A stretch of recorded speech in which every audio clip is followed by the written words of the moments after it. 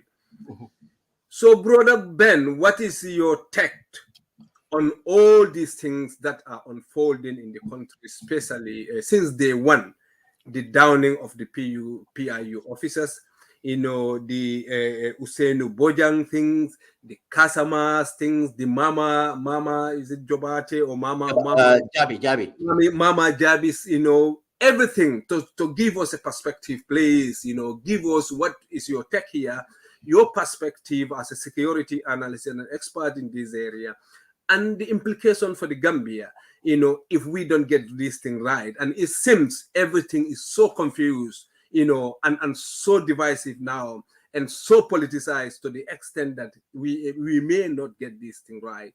And probably there is something that we are missing somewhere. Brother Ben, welcome to the program, Dialogue with the Youth. Thank you very much, Ebrima, again for inviting me on this very important developing situation. I would again reiterate, as we've been doing all these days, to continue to share our condolences to the families of the victim and the Gambia in general, and continue to pray for the life of the victims that have passed away, and the female police officer that is in recovery. We're praying for her speedy recovery and restoration to normality.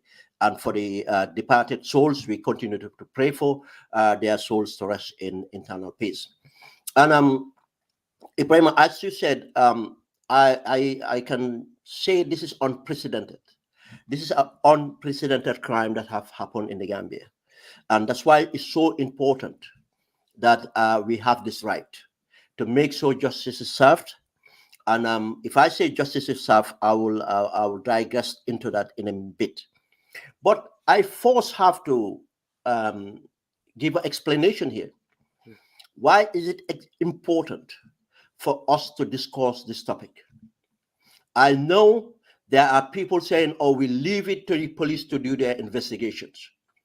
But in no civilized society will you have this important incident happening and you'll want to leave it with the authorities to deal with it without us taking part in the discussion.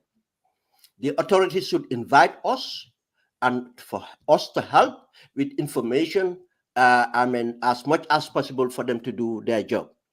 But again, we owe it to ourselves. We owe it to our people to make sure we hold this system accountable. Regardless of who is in charge, the systems needed to be held accountable. And Ebrima, I want to share an experience here. A very similarity of what had happened in the United Kingdom over a decade ago, to emphasize the importance of holding the system accountable. Because there are many motives that might come from the authorities that would make them not deliver the justice that is required. If a country of like the United Kingdom, with a more mature democracy, with more mature independent institutions, have got it wrong, what would we say for a third world country? And this case is the case of a lady journalist who was called Jill Dando. Jill Dando was a BBC reporter, crime watch reporter. During the war in the Balkans, when NATO have attacked the Serbs to liberate Kosovo from Yugoslavia. And it happened in the evening when the lady journalist who have actually hosted fundraising for the cause in Kosovo was gone down at her doorsteps in Fulham, United Kingdom. And when it happened, it was an outrage, because again, for the United Kingdom, it became an unprecedented crime where a journalist was attacked at his or her doorsteps. But what we later find out is the police swiftly arrested a gentleman called Barry George. But the press and the general public were very skeptical of that arrest, that Barry George was responsible for the hideous crime, because of the profile of Barry George did not fit the sort of crime that have been committed. And the reason is Barry George was known to suffer from a form of mental illness, and Barry George was not known of having any ability to execute that sort of operation, which was of a professional quality. And already there were speculation that the gunman was actually assassin from the Balkans, and this is what had happened. The police went on and continued to hold Barry George and came out with series of press briefing and pushed the narrative. And Barry George was taken to the courts and convicted and found guilty. The police provided forensics evidence from ballistics, for residue of the gun and every other, tying down Barry George to the scene of the crime and everything else.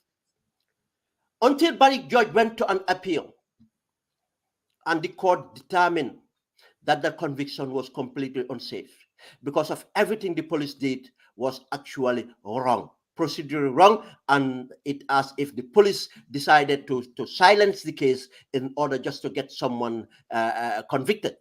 And Barry George was released and compensated for that matter. Still now, the gunman is not found. Ebrima, the reason of giving this example is for Gambians to understand the importance of holding the system accountable. It's not an anti-government.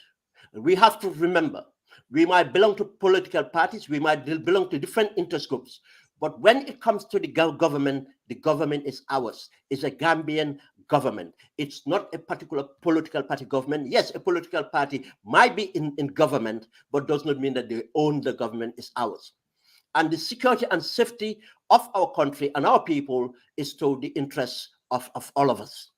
That's why it's important to look into this case to make sure justice is served. And for justice to be served, the right person have to be found, and the right people, culprit, have to be found and taken to this justice system and make sure they are presumed innocent until proven guilty, and that's where we'll be satisfied that justice has been served. The biggest form of injustice would be to end up convicting someone who have not committed the crime. That is an injustice to that person, but that is injustice to society as well, because that will create a case of injustice that the conscience of the people. But not only that, the culprit that have committed this crime would not have pay for he or her crime or their crime. And what would happen is these people might continue to do this act. That's why it's important to discuss these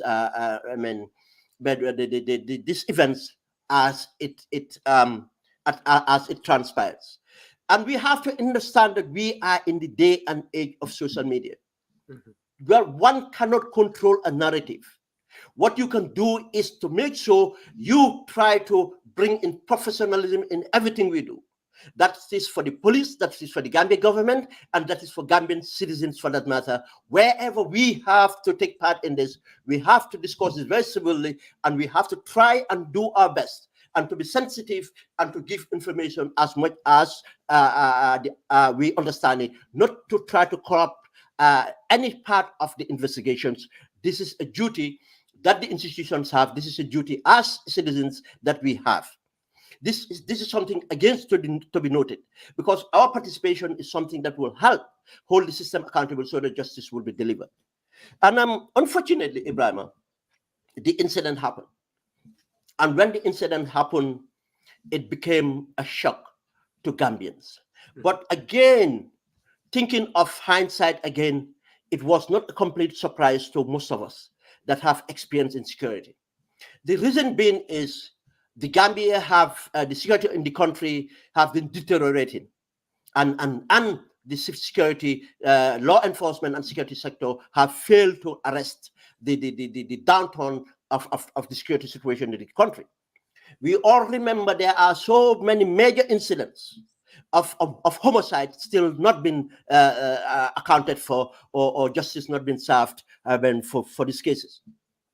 I mean, we have seen, many, incidents of serious crime being committed, from kidnapping a judge. Justice Awaba and Robin, whilst Justice Awaba have 2 PIU officers as form of security.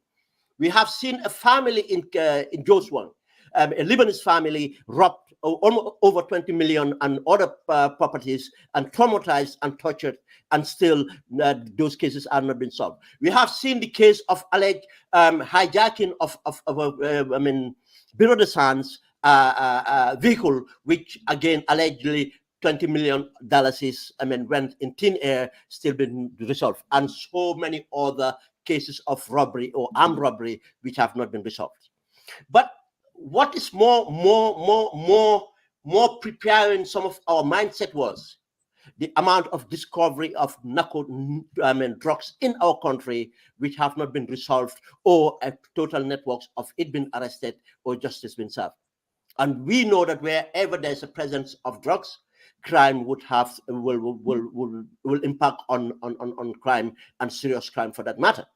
For in the nutshell, we might look at ourselves to think of, oh, it's the Gambia we know, we didn't expect this.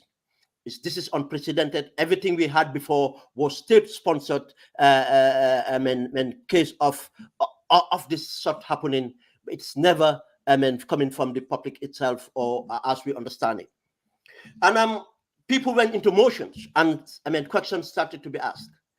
We watched live, as I said, technology and social media. We watched live just after the effect of the shooting, and witnesses came out and point out and gave out statements, for that matter, of what they have seen.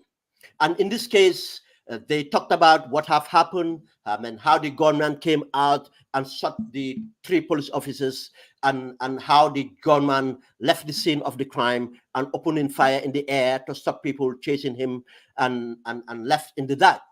But again, the public provided a vehicle that was present at the scene of the crime, and alleged that vehicle was the vehicle used by the perpetrator of the crime to arrive at the scene of the crime. We saw that, and it went into motion. But one thing first we saw, and it became politicized, was the government political party in government, which is the NPP, came online and start to allege that this crime have been committed, or have been caused by the leading opposition political party, which is the UDP, to the extent of diplomats from people of Rambo Jatta and others coming out making direct accusations that the crime have been committed. We see presidential advisors, or other executive members of the political party coming out to accuse the UDP of committing this crime, or causing or leading this crime to be committed. But that was not enough. The president came out and gave a press briefing with the National Security Council. And again, the president made a statement, and addressing the statement as terrorism, and technically blaming opponents of the government for committing this crime, when the president must not have had the right information to give. Whether they choose to brand it that way, or it was something that they did by mistake, the records are it was inaccurate. It was not terrorism. It might be an act of terror, but it wasn't terrorism, because terrorism have a different definition, and the act of from the act of terror. But it went on, as you said, the absence of information. What we had was, from nowhere, we had during the other day, we had information started to filter. But the first information that filtered was from Alchemy Times, MK Marina, producing a police alleged police records of the vehicle present at the scene of the crime, and alleging that the vehicle belongs to the perpetrator of the crime, who we later know known as Ousmane Bojang. But now we have found out that information to be completely wrong. Now we have to find out where did that information come from. But what preceded that was the Fatu Network published that someone of the surnames Bojang from Burfoot Bojang was the suspect and arrested at Jululung, and is in the process has been repatriated to the Gambia.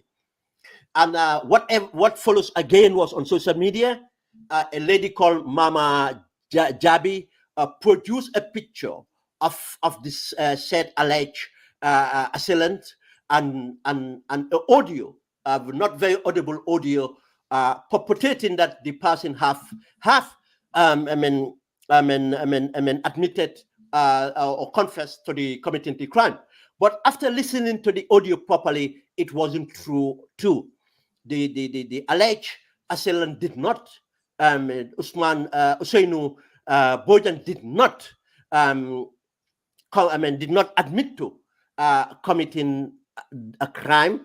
And what we have, listened to, it's more of someone who is very disoriented, speaking about different things, but a lady who was really motivated to try to entrap someone who is very confused. This is what we finally took from that audio.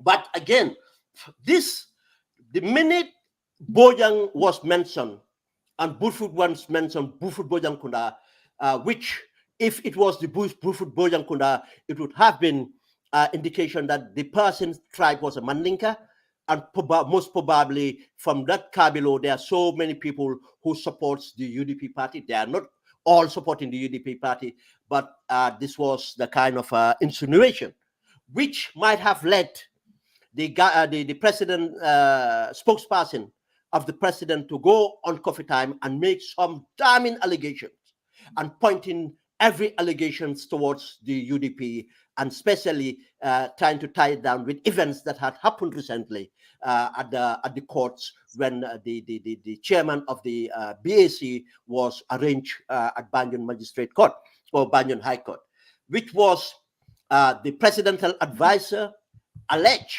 that this was a terrorism, and he alleged that they for days they have been monitoring the people who were doing surveillance on PIU positions or on PIU personnels. He continued to say that they have evidence of the meetings held in mosque, and he continued to say that they have retrieved the money paid. This was a paid assassin.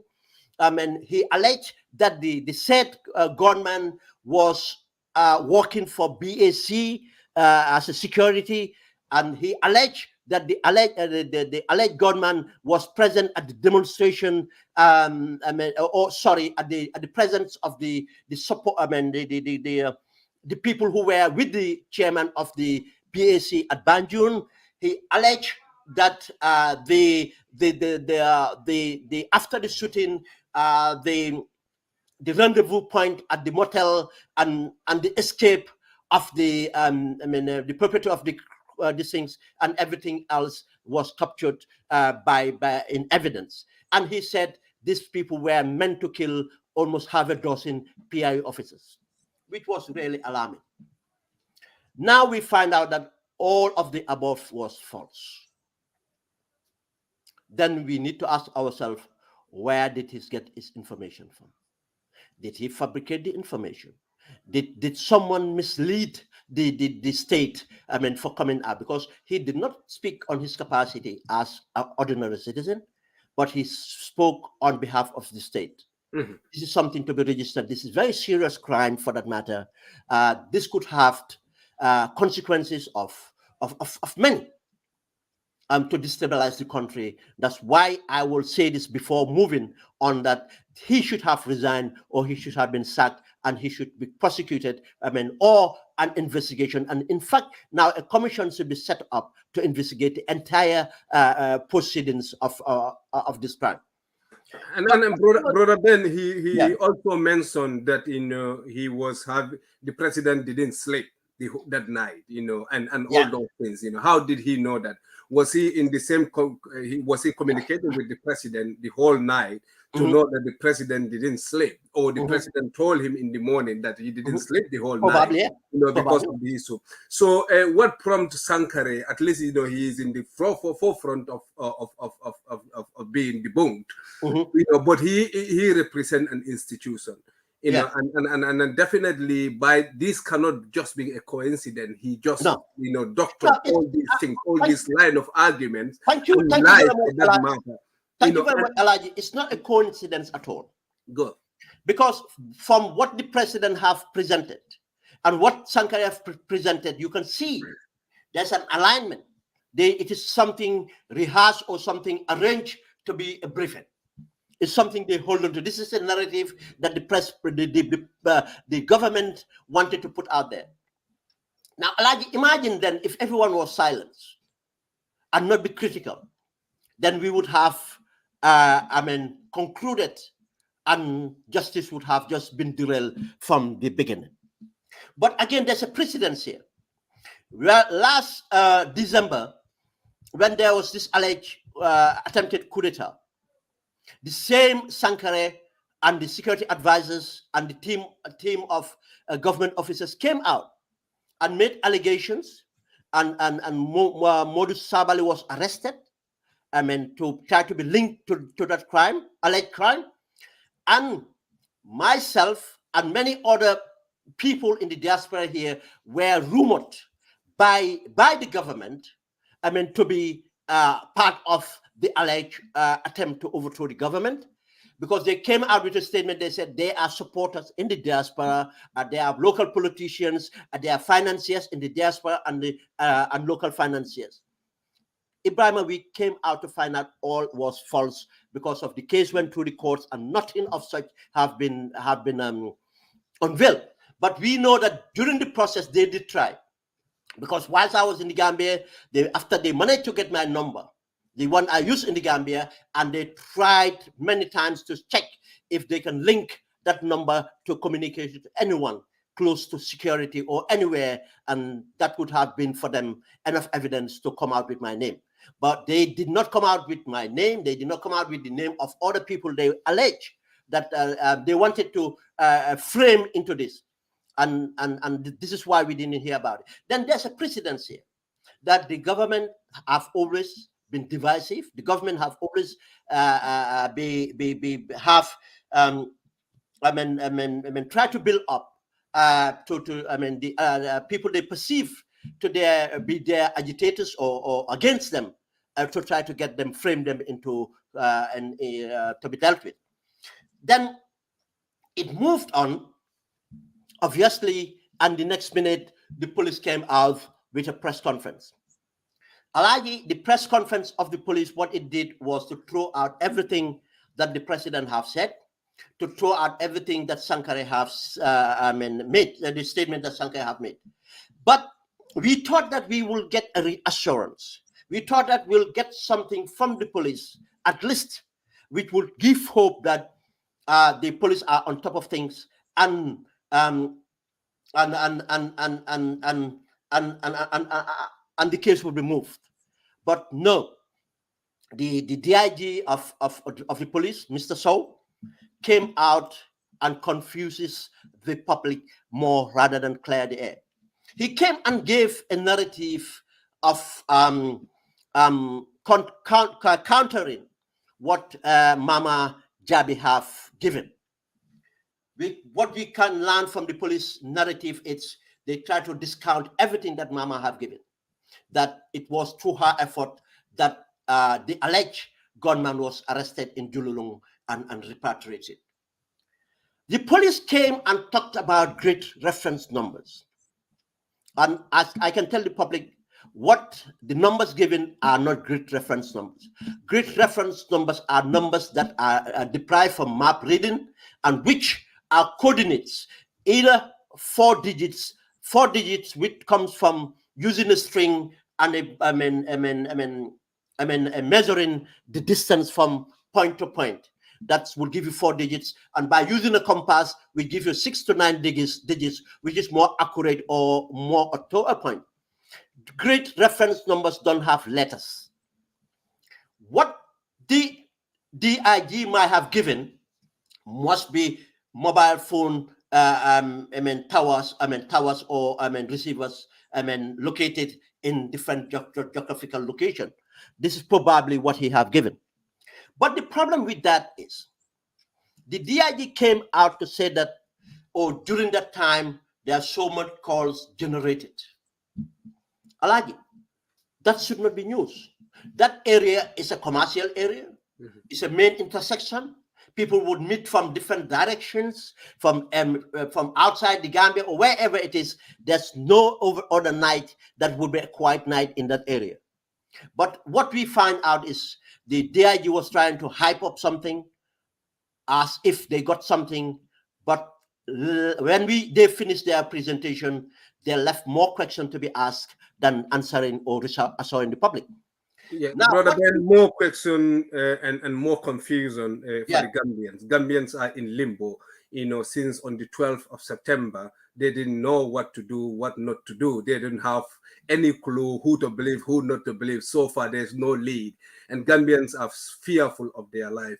And greetings to our viewers all over the place, and Mr. Sane, Fatou Sise, Mamadou Nduru Sabali, and Madam Kinte. And we are grateful, Hadija, to Kinte. We are very grateful for your time and your comments, and please share the program so that we can educate each other, because this is all about educating each other so that we can talk with expertise, because that's what happens most of the civilized and developed countries. Anytime you have issues, they bring expertise to discuss the issues and the implications of our country.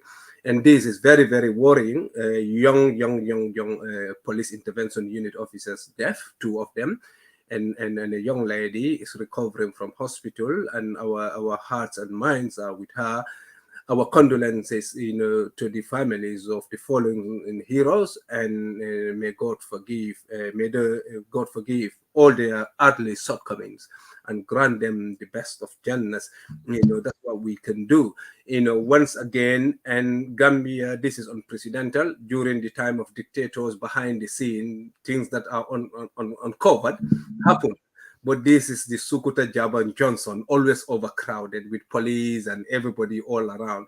Somebody can easily shut down 2 police officers and 2 deaf and escape. And according to their narrative, if we have to believe in it, and he escaped all the way to Casamas, and he's an MFDC rebel. But if he ran away to Casamas and is a part of the rebel faction, why should he go to Mama Jabi or whatever? Why didn't he go to the rebels?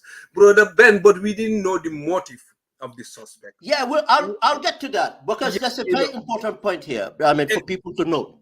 Yes, go ahead. Because when the police DIG said that, when from the generated, huge calls been generated from there, traffic, they followed a particular number and pointed to different geographical location, moving away from the scene of the crime into Casamas.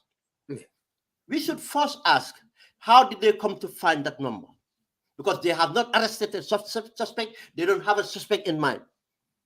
Can they just pick up a number and follow that number? That is completely doubtful. That's why that information is completely doubtful. Now, this is to say that they did the effort. He said when they found the signals, final signal into customers, they used the hot pursuit agreement and went for this lady. Now, who is telling the truth? Mama Jabi or the police? Who have arrested. But one thing about Mama is we can establish that Mama was with the suspect at the material time. At least that can be established. How they got together, we don't know. but we can establish that. Then what the police have given is complete false. I will stand by that. It's complete false. It's manufactured. Now, and soon you will come to realize that they will change that narrative again. Now, when they said that, they presented and finished their presentation, the National Security Advisor came on.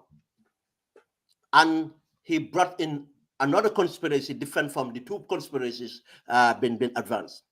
The National Security Advisor said that 𝐒𝐻𝐿𝐽𝐻𝐿𝐽𝐻, it's a rebel. He belonged to a rebel movement. He did not name the particular rebel movement. Very vague. And he said that he confessed to be a rebel. He confessed to obtain the gun from this thing, but he's not even sure which gun it is. Yeah. Ebrima, there's a problem with that narrative. If someone confessed to a crime, that person would not have a problem of giving the motive of the crime. If someone willingly confessed to a crime, that person would not have a problem of telling you what weapon has been used or where he kept the weapon, or if he disposed of the weapon, he will tell you, I disposed of the weapon at this point. For the authorities to come out and give us that bit and not giving us the motive and the weapon, Alhaji, that's very highly suspicious. That's highly suspicious. But it went on from the question and answer. We found out actually the police, either they are completely empty, they didn't have the information, or they are keeping things away from the public. Alhaji, ballistics information.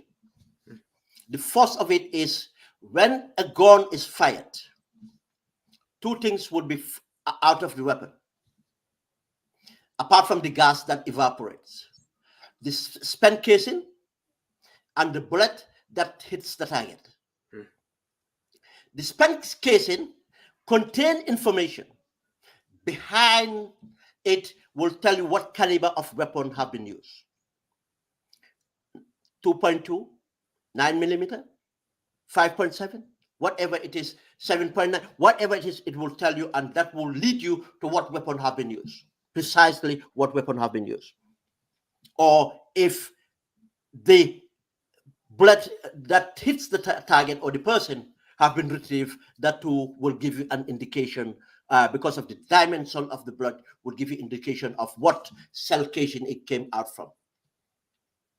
Then the police should have that information. But one thing the police failed to do again is they did not tell the public, which is very important, how did the assailant get to the scene of crime. And they did not tell the public how the assailant depart from the scene of crime. And why is that important? If the police have given us how the assailant get to the scene of crime, that might help the investigation. Someone must have seen something before the assailant get to the scene of crime. That would have helped. But again, it's as they are avoiding something. They are avoiding to mention the vehicle that was abandoned at the scene of the crime. The vehicle that the witnesses of the crime have mentioned, that's the vehicle that the assailant have come with. Because of now, there's already a problem with that vehicle, because that vehicle cannot be linked to Ousmane Bojang. Now we ask ourselves, are the police trying to look for information that will link to Ousmane, or they are trying to find information that will link to a suspect that have committed a crime? Because of that vehicle have to be traced, the vehicle owner have to be traced, and in that way, we will get to the facts. But we cannot disregard, the police cannot disregard the vehicle presence. The police cannot disregard the statement made by people who were there that the assailant jumped off from that vehicle to go and commit that hideous crime. This is where the police have departed again, which have put a big question mark onto the investigation. Which leads us again to Mama Gassama. Now people are coming out to give a narrative that Mama Gassama is a known scammer who have scammed many communities and people, for that matter, communities. And she says she's a marabu also. They said she does marabu thing for people sometimes. Yeah. And the link of her and Barrow's sister, the Barrow's family and all those things. Go ahead, bro. Yeah. Now, what you can realize here is when the police were asked about the weapon, they become really touchy. And people ask, why is the police irritated when they ask people, when they ask for questions and the journalists ask the question, why are they so much irritated? Alaji, there's an audio that came out to say that the audio is pointing out that white vehicle, that Mercedes-Benz vehicle, is owned by a PIU officer. That audio is pointing out whether it's a fact or not cannot be discounted. Because the reason it cannot be discounted is the police are running away from holding that vehicle to account. That's why people will be suspicious. And the police are touchy of when the weapon was raised. Now, the owner of the vehicle, alleged by the audio, is that person works as the bodyguard to the CRR commissioner, and who is again a very close friend of President Barrow. But not only that, that bodyguard would be carrying a weapon, and weapon that he would be carrying would match the velocity of bullet found at the scene of the crime. Alaji, this is a very important information not to be thrust away. Yeah. It needed to be looked into. Now, this is why it's important to discuss it so that we hold the police accountable. And we will know the reason. The police can give you a reason why to discount it. The police should give you a reason why should we discount the vehicle present at the scene of the crime. Then we come back to Mama Jabi. What Mama Jabi was doing was entrapment. It was trying to get this person to, to admit to something he might or he might not have committed. That's called an entrapment. An entrapment would not be qualified in the court of law. Now, Alaji, I can tell you that the state of mind of 𝐒𝐻𝐿𝐴 have to be taken into consideration. Exactly. Because there are testimonies. There are testimonies from family members, colleagues, and others that have said, and the appearance of 𝐒𝐻𝐿𝐴, we are not medical practitioners, but most of us have relatives who had gone through depression or have mental illness, and we can tell that the steering that coming from this guy, it doesn't look like a normal person. But from the audio that captured to 𝐒𝐻𝐿𝐴 was completely confused and talking about something completely different from what Mama wanted to put in there. What Mama did too was to blow something out, is to say he showcased his relationship and tight-knit relationship with the family of the president, to the extent of having a contact with brother or sister of the president, for that matter. But again, as you said, that Mama came out to say that she's a marabu, she does this. Now, I am not being conspiratorial here. What would say that Mama was someone who came in contact with 𝐒𝐻𝐿𝐴 because of 𝐒𝐻𝐿𝐴's mental illness, looking for spiritual healing, and Mama treated 𝐒𝐻𝐿𝐴 and took him to Jululung and recorded that. That should not be far-fetched. That should not be far-fetched. The reason is, first, the timeline of the police saying that the telephone towers, it's kind of a very untrustworthy. In the case here, the place that 𝐒𝐻𝐿𝐴 works at, this security, is a compound next to his compound. The person he works with for years have said that 𝐒𝐻𝐿𝐴 left him at 7 o'clock in the evening. Exactly. Yes. At 7 a.m. in the morning, 𝐒𝐻𝐿𝐴 hand over to him. If 𝐒𝐻𝐿𝐴 was at Burfoot at 7, then what the police have said is completely wrong. That's why the police should have, before the police should have come out, they should have interviewed other people that know 𝐒𝐻𝐿𝐴 or where 𝐒𝐻𝐿𝐴 could have been. They should not have relied on what 𝐒𝐻𝐿𝐴 told them. Now, that's one thing. Now, there are, to say that if this is collaborated, that 𝐒𝐻𝐿𝐴 7 o'clock he was at Burfoot, at that residence, that can easily be proven. And if he was there, then, and people have said that he was around up till about 11 o'clock. That's when he went missing. That's when he went missing. Now, this is, if you look at the case in this sense, the police have not provided anything that gives us hope that they are looking at the right place, or they are conducting the investigation competently, that should reassure us that justice would be served.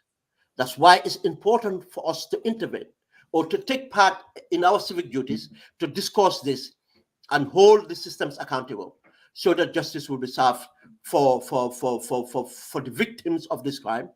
I mean, this is the fallen police officers and the policewoman in hospital, and for the Gambian society for that matter. And the crime should be arrested and accounted for. Greetings to our viewers all over the world. We are here with Sulayman Ben Suwareh. We know his credibility. We know he has no leaning. His only leaning is the Gambia and the consistency that he has shown for long time. You know, and his expertise as a former military officer, intelligence officer, and he specializes in security matters. And we know that very well, that what he's saying, he authoritatively have, you know, what it takes to be able to delve into this issue. You know, the background, the context of our program today is, you know, we have, you know, unprecedented things that happen in the country, a smaller country in the Gambia, you know, where somebody allegedly arrested, gone down 2 or 3 police officers. One of them, you know, fortunately for us, she survived. She is still in hospital recovering. But 2 PIU officers, the police intervention unit officers, died and from that scene, you know, and we didn't have any briefing for that issues for over 72 hours. You know, what the government was doing, we didn't know, or the police, you know, but, you know, we had the government, you know, who probably didn't have enough information, or they were not, you know, equipped or armed with, you know, relevant information that can be, you know, something that we rely on. You know, the spokesman person of the government, of the president, came out and spewed things, you know, that now we know were not true. You know, the guy wasn't part of Yankuba's, you know, court. The crowd that convened there wasn't there. He wasn't working for BAC, that Brikama Area Council. And more confusion, and Gambia people should be worried, and rightly so, because if such things happen, you know, you have conflicting information, you know, crisscrossing the country, you know, from highest institutions, you know, that's from the presidency, from the state house, because that's where the spokesperson is there, and even alleged that the president couldn't sleep, you know, when this happened, just to fortify, you know, some of the allegations he said. And we had the police inspector general, you know, with his cabal, you know, that is the security advisor, that's Abubakar Jang, and interior minister, convened and created more issues, more problems. And this is an ongoing case. You know, we don't know the head and tail so far. And unfortunately, the deceased were buried, you know. So I don't know if you have in all these investigations going on, you know, the weapon, you know, the crime scene, we have them, you know. Why did the Mr. Bojang or Usainu allegedly target the paramilitary officers? We don't know. What is his plan? You know, what did he want generally? You know, what is his life story other than the fact that he is from Brufu, that he worked for as a security officer? We don't know anything. Is he driven by ideology, politics, or other interests? We don't know. You know, but you know, we created a doubt, a massive doubt. A young man, you know, and who can easily go down 2 PIU officers for who knows? We didn't know. And we were thinking after 3 days or 72 hours, we will have some kind of, leeway that will clear our mind. I think, to think that we have a direction here, and probably this is what the police are doing, but that is not happening. Brother Ben, why do you think, they jump to the conclusion to put the UDP guy there, especially Chairman BAC? They didn't say Chairman Yankuba, but the BAC, and he was, found at Yankuba's, court hearing the crowd, and subsequently we saw Momodu Sabali and Bayo Sonko were also arrested, Brother Ben. Is this all part of the jumble and the confusion that's created, so that at least, we are in one thing before we even know which the head and tail, they jump to another conclusions and all those things? Did they also want to, for example, can this be an operative that went woefully wrong? Or is it that, just to justify 𝐒𝐻𝐿𝐤 stay? These are all conspiracy theories that people are flaunting all over the place. Is it to beef up, the security situation of the country?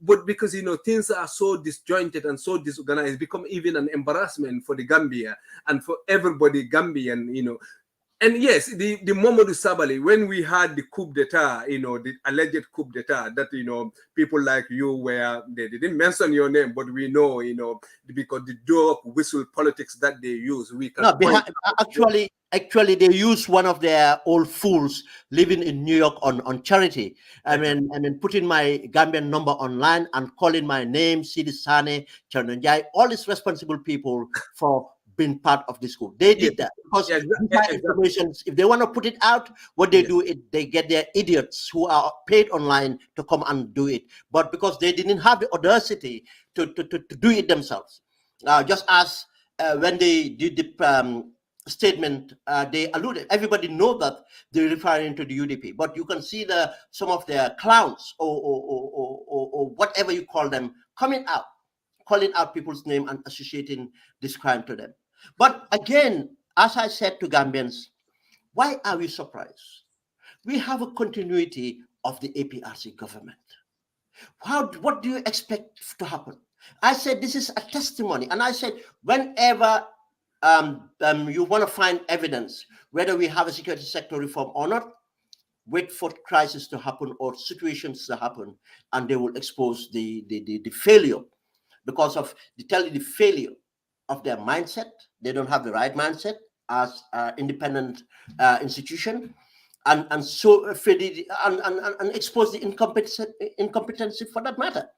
I mean, we have seen the evidence that the senior leaders of the of institutions, for that matter, entirely are controlled by the party militants of the government, which is NPP, or their parent party, which is the APRC.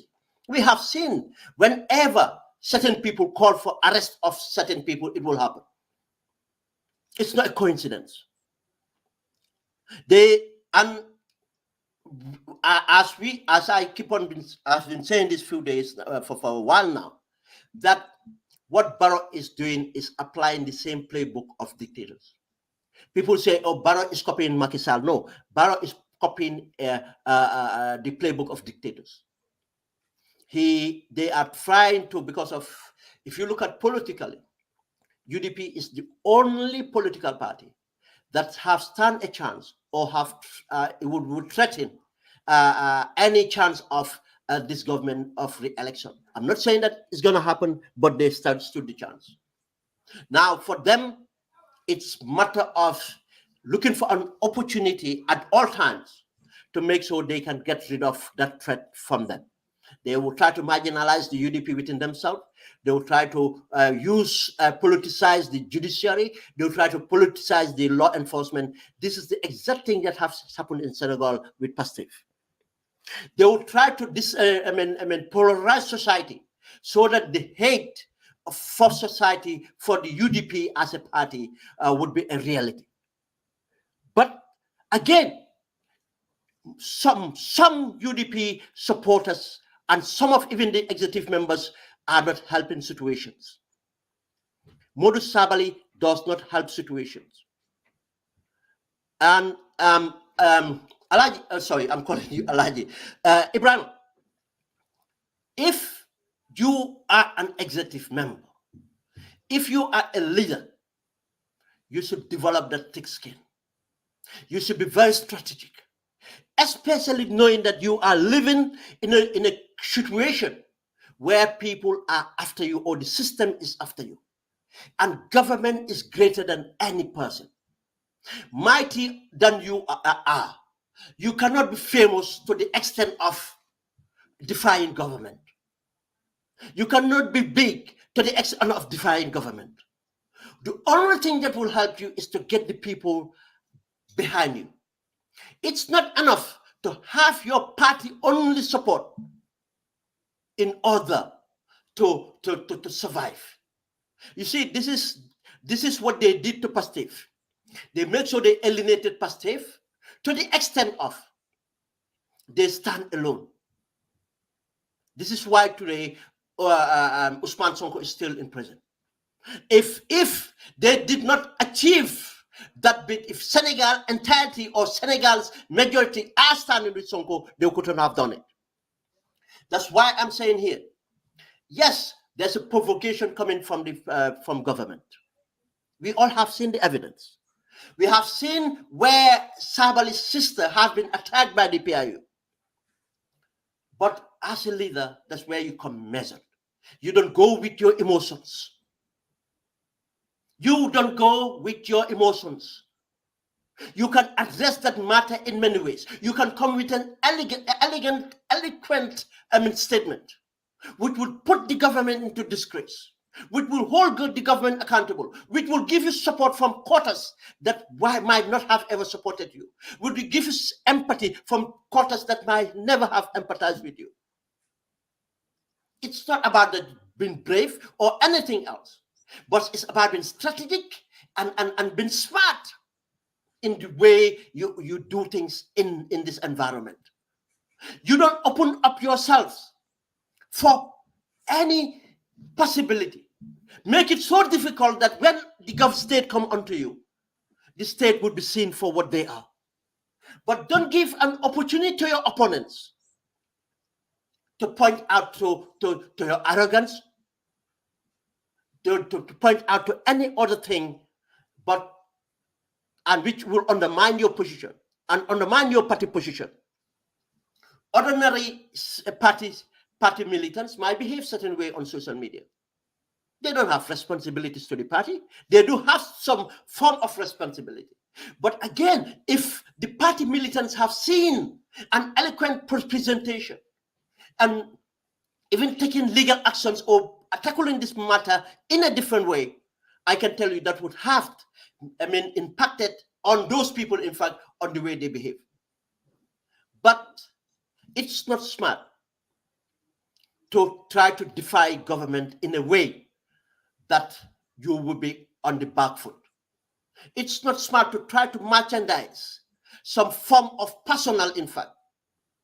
Personal, I'm saying this, and UDP have to be very careful. UDP have to be very careful. Don't raise a monster within. Talk to the executive member of a political party, merchandising, you can cage me and so on. That's not progressive. That's not progressive. What he have said was a spur of the moment, where he was angry, where he can rightly be angry. He's human, and we are all protective of our family members, especially our sisters. I understand that. But that's the time that you show your leadership. That's the time you come with the messages which are very measured. That's the time you use the instrument of the law to fight back. That's this time you show your smartness, your eloquence. That's the time you do that. Not a permanent social media post. It does not heal anything, but open you up. Open you up to be undermined.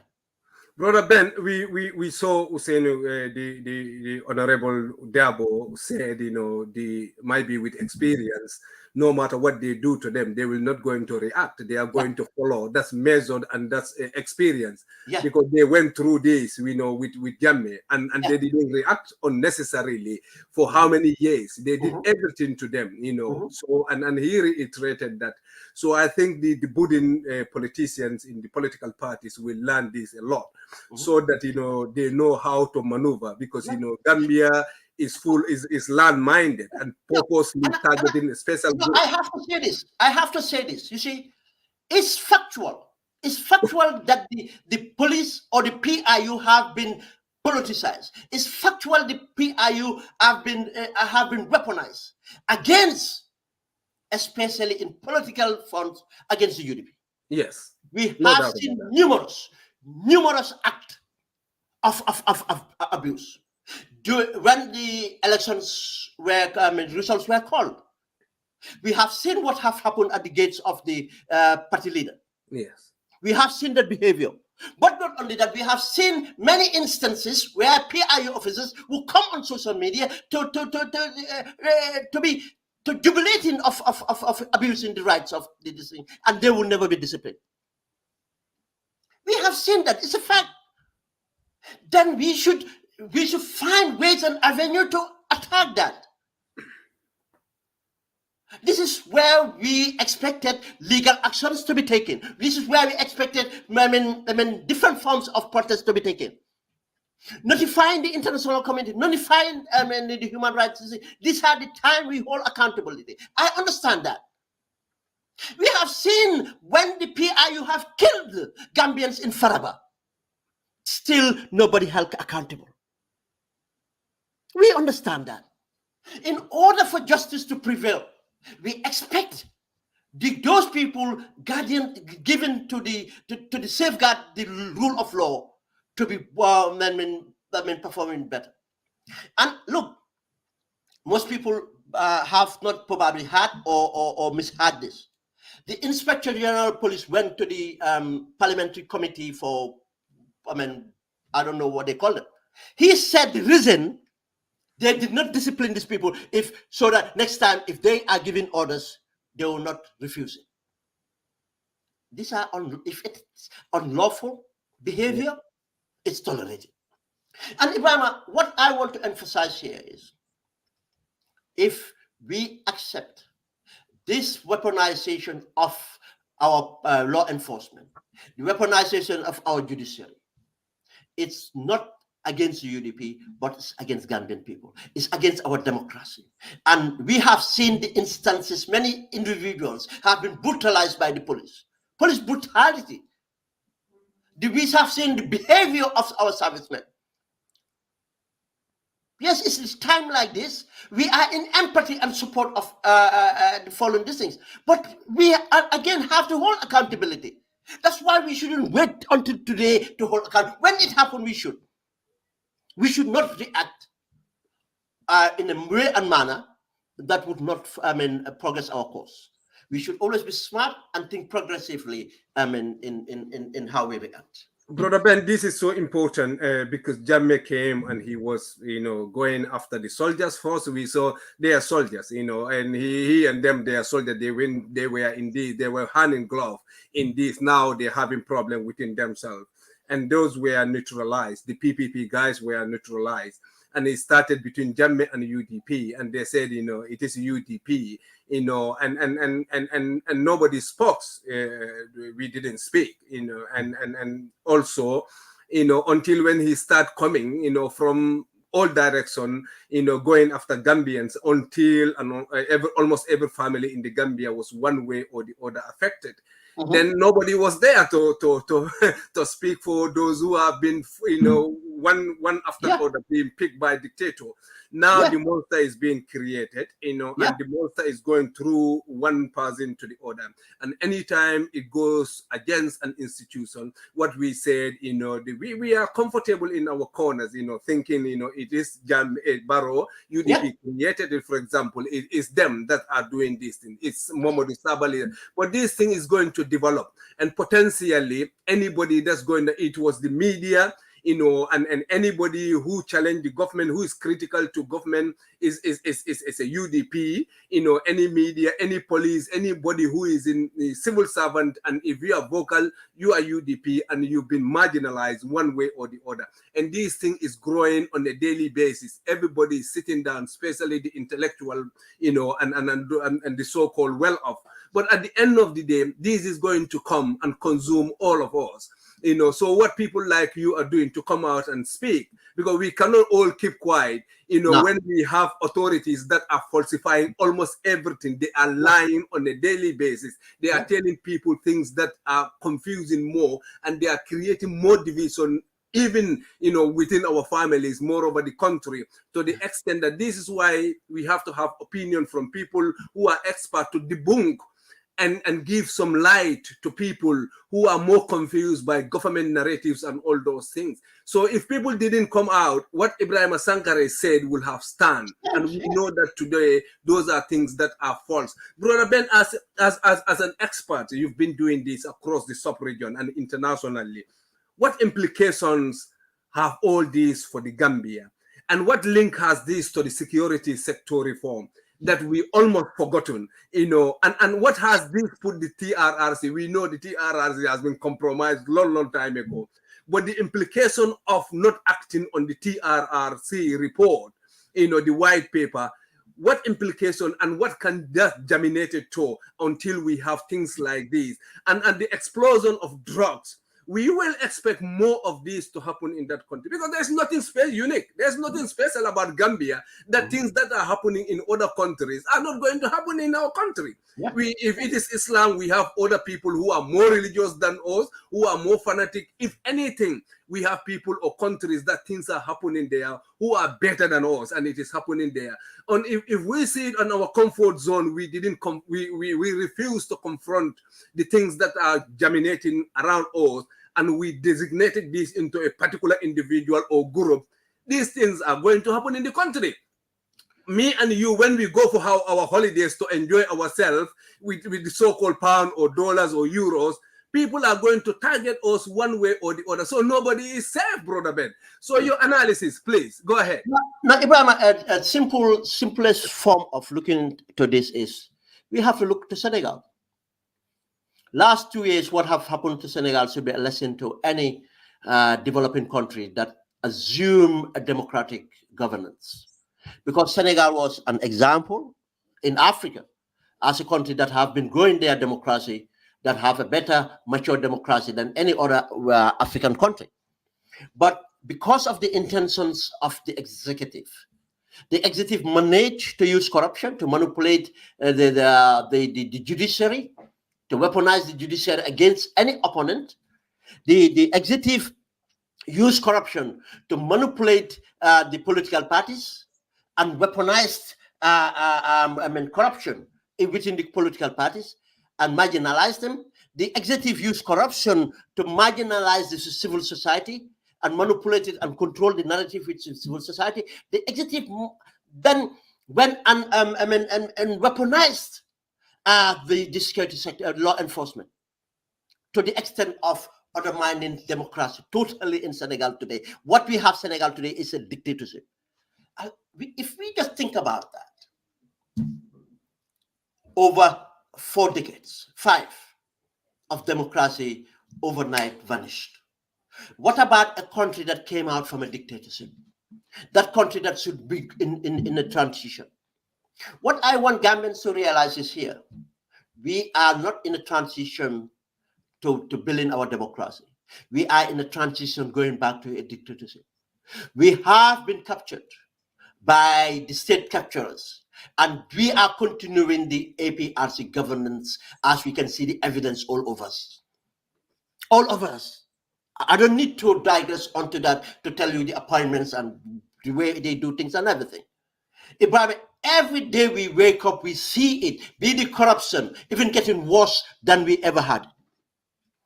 Ibrahim, we have witnessed the elections, mayoral elections. We have seen the way the political party in government, the NPP, have abused the incumbency from not only the finances, but from abusing the institutions that meant to be independent, from the diplomatic services, from the civil services, from using government resources, to the extent of creating militias, run by the nephew of the president, attacking opponents. We have seen that. And the police stand by, and still those people are not held accountable. When did we see that before? It was the Jammeh era. Ibrahim, we have seen unprecedented level of drug seizures in the country, not because of the police are proactive, not because of, the law enforcement are active doing their job. No, because of they are overwhelmed. So much drugs is circulating. There's no other way that, and most of the drugs being seized is due to the intervention of external agencies from the international. But none of these cases have been dealt with properly, judiciously, to make sure people held accountable, because the entire system is contaminated, corrupted by the drug agents, illegal drug agents. That's why our security have deteriorated. Our security have deteriorated. We have seen the form of crimes, the serious crimes multiplying overnight. Unsafe places and houses. We have seen every Gambian now fortifying their properties with higher fences, turning their homes to fortress, nothing to enjoy anymore. Having barbed wires, having CCTVs, everything to protect themselves. And still it's not enough. Because of what? The corruption. Because of what? The corruption have led to the lack of proactive policing. Now everything else is loose.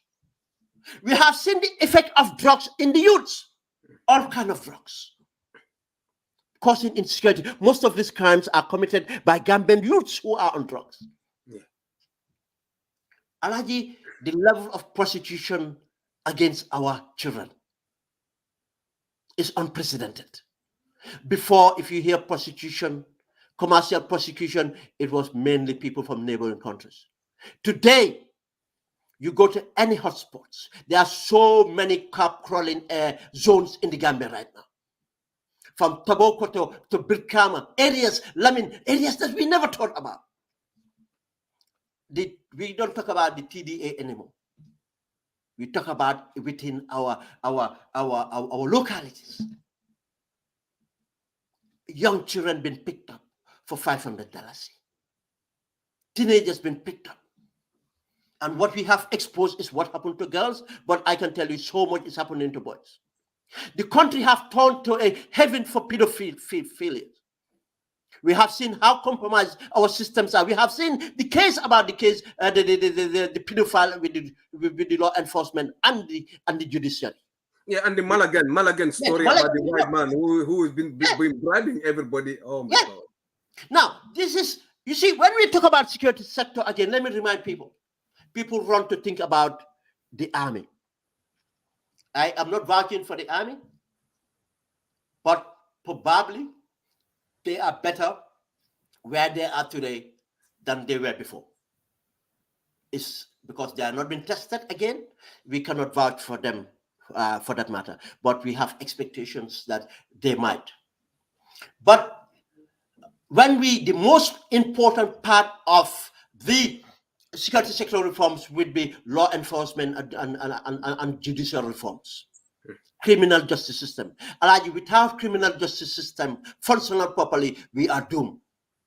Alaji, today go to Mile 2 and see how many of our youths have been incarcerated, waiting for trials, and they never see the day or for the trial for years. They already been criminalized before being found guilty. Why should any Gambian youth wait for any longer to face the justice system? But we have seen the executive forwarding for the judges to be numerated more without any productivity for that matter. And just as we have the legislators been numerated and the executive been numerated, and what are they telling us? The Gambian people don't matter. And Alaji, if we have elites taking care of themselves and neglecting the population, the injustice is not about only those crimes. The injustice is the lack, the Gambians going to bed hungry. The corruption, the incompetency of managing our economy. And this is what is driving the crime and everything else. And the way these incidents situation have been handled, it's really worrying, and have exposed the failure of the criminal justice system, the failure of law enforcement, and that's the failure of the security sector reforms.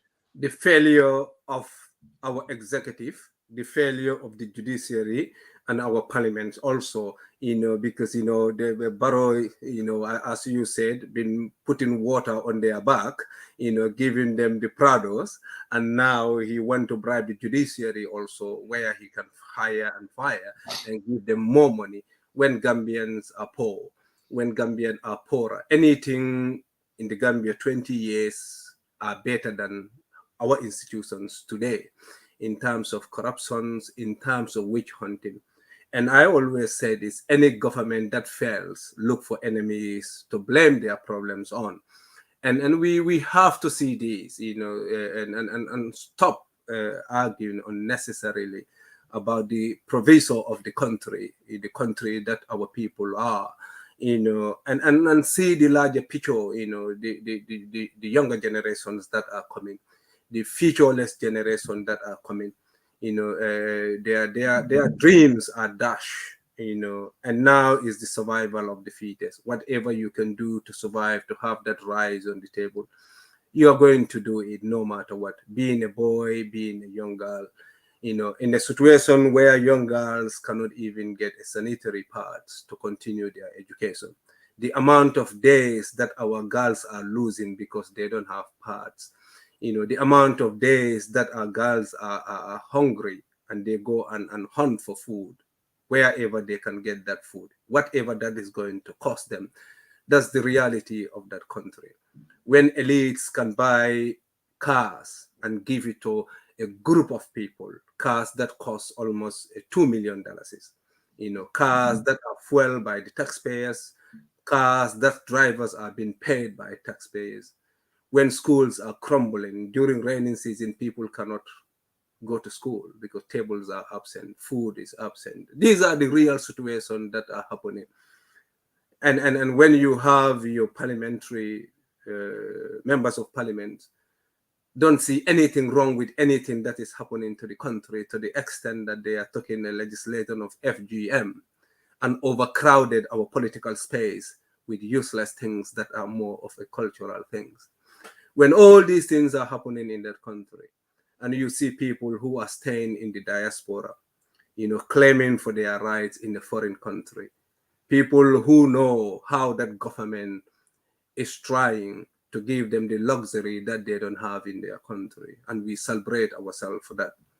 But still, those are the very people that are arguing that the government, or the so-called government that we have hovering on us, sucking our bloods, drying that country, a country that even a mammogram machine is not there, when our women are dying needlessly with breast cancer, when because of blood, our babies are dying, when electricity supply will go off, and the daughters, the sons, the future generation in the incubator, died because the transition from the switch up of NAWEC and the generator will take time and it will be so hot. This is my personal experience. I'm not making these allegations. So this is the reality of that country. And we will expect anybody, especially those who are in the diaspora, will be left without a doubt to know what is good for a country, because what they are enjoying in this country, the covering of your health system, the paying of your daughters and your son's school fee, hardly you go hungry, which is completely absent in our vocabularies. This is the reality of that government. And they fell to the extent that they were finding scapegoat. And these scapegoats can be anybody else. This is not about UDP. This is not about DOI. This is not about anybody else. This is about the Gambia. This is about the drug lords that come and spread their wings. And they are so powerful to the extent that they have to be fed and continue being feeding, or they will create havoc in that country.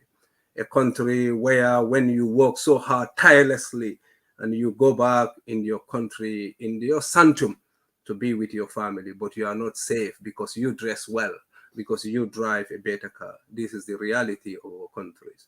And unless we all speak out and not just delegate these things to certain people to do this, but unanimously, because Gambian can do that. When they see to read that Yaya is hovering and picking everybody else, one way or the other, Gambian came together and eject him from power. This is what Gambians need to do before it's too late.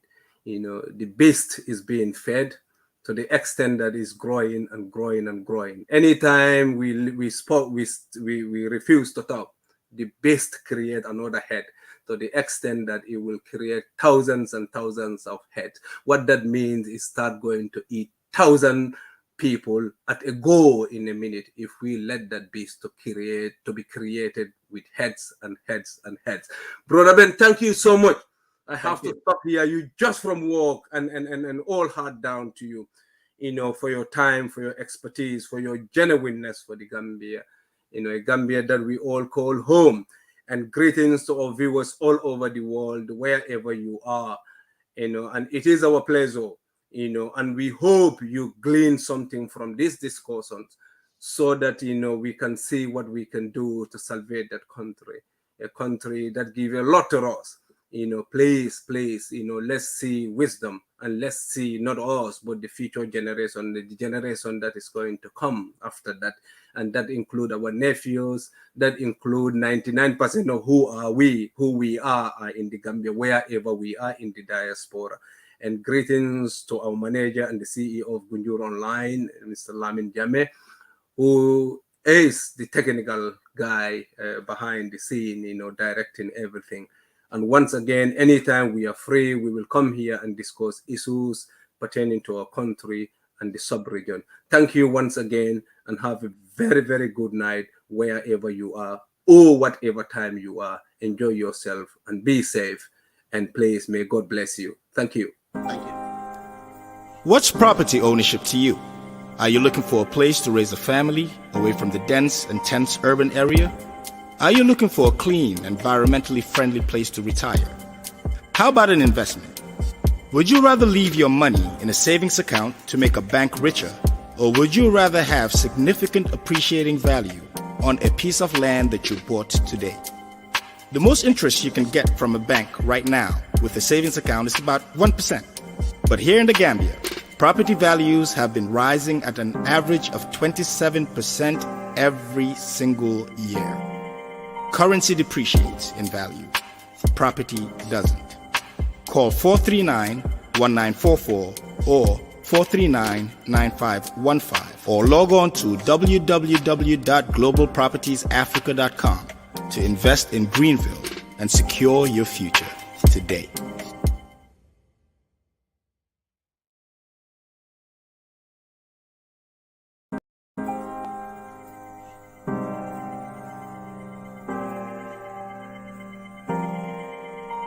A home is just beyond a space of warmth and comfort to call yours. It's security for now and the future, making it an investment that keeps rising in value. At Greenville, we make it easy for you to attain that investment with properties already equipped with access roads, water, and electricity in the first ever NEA certified housing estate. Call 439-1944 or 439-9515 or log on to www.globalpropertiesafrica.com to invest in Greenville and secure your future today. Gambiana! Welcome to Greenville Estate in the heart of Gunjur, just minutes away from the Gunjur Highway. The estate is located in a serene and nature-oriented environment, which makes it the first community in the Gambia certified by the National Environmental Agency. As part of our Going Green initiative, beautiful trees grace the landscape as you drive into the estate, and we are planting even more trees. Go green and own a piece of our Greenville dream. With 673 plots of land available, you can purchase a plot today and start construction immediately. Find your next home at the Greenville Estate, an affordable estate that suits any budget.